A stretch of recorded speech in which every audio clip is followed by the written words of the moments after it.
C'est Maître Ekon Jililoka Francis, président national des huissiers de justice. C'était indispensable que nous évaluions les états généraux de la justice, parce que vous savez très bien que les termes justice, c'est en quelque sorte globalisant. Il y a plusieurs acteurs au niveau de la justice, notamment les huissiers de justice. Et nous, en tant qu'huissiers de justice, il était vraiment important que nous puissions nous retrouver autour d'une table et nous fassions l'évaluation des états généraux, des assises des états généraux de la justice. Et en ce qui nous concerne, d'abord, nous avons loué l'initiative d'abord du magistrat suprême, le président de la République, mais également le ministre d'État, le ministre de la Justice et Garde des Sceaux, qui nous ont offert une opportunité de nous exprimer, de parler de nos desiderata en tant que huissiers de justice, les difficultés que nous éprouvons dans l'exercice de notre profession. Donc ça valait vraiment la peine que nous puissions avoir cette évaluation aujourd'hui entre nous, les huissiers de justice.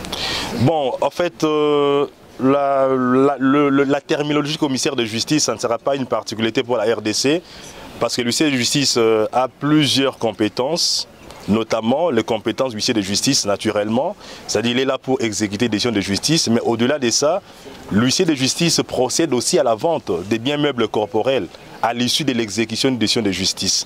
Donc l'huissier de justice accomplit les actes des commissaires-priseurs. C'est pourquoi, sous d'autres cieux, pour bien expliquer cette compétence nouvelle de l'huissier de justice, on a voulu assez que la dénomination soit commissaire de justice. Mais au-delà de ça, nous avons fait quelques recommandations, quelques propositions en ce qui concerne notre loi, parce que vous allez vous rendre compte que chaque fois nous avons toujours déploré les arrestations arbitraires des huissiers de justice. Alors nous voulons que cela cesse. Et pour que cela cesse, il faut que la loi protège véritablement l'huissier de justice.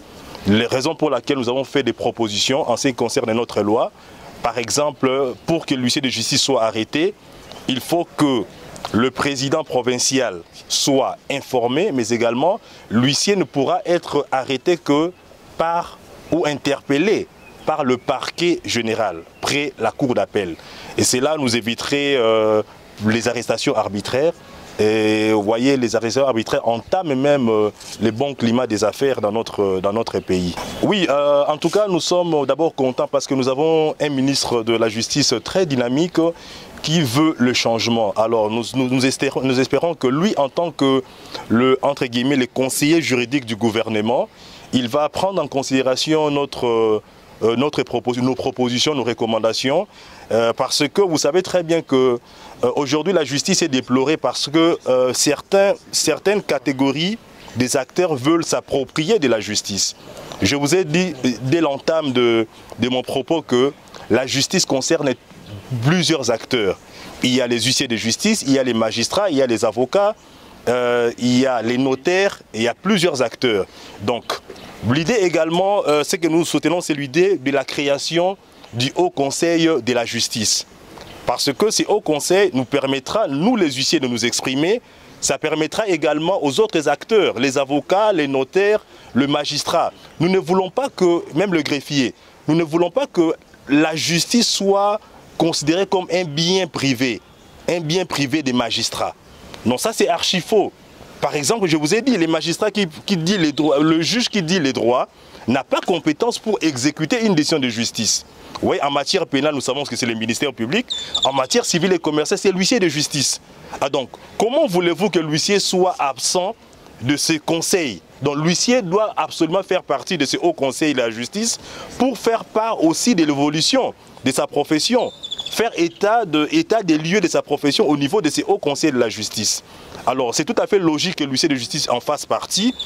Nous avons aussi voulu, on a proposé parmi les recommandations, on a proposé que l'huissier de justice soit représenté au moment aussi de la rentrée judiciaire.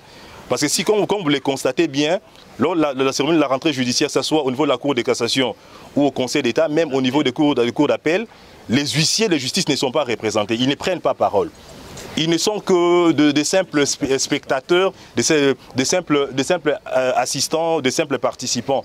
Alors nous voulons, c'est que les huissiers s'expriment. D'où s'appelle en quelque sorte aussi la révision d'un bon nombre de nos législations pour permettre à ce que nous puissions nous exprimer. Par exemple, au niveau du Conseil d'État et la Cour de cassation, lors de la rentrée judiciaire, il faut que le président national prenne la parole, mais au niveau aussi des cours d'appel, il faut que les présidents provinciaux prennent la parole. Donc cela nous permettra de faire entendre notre voix, d'expliquer également les desiderata que nous connaissons dans notre profession d'huissier de justice.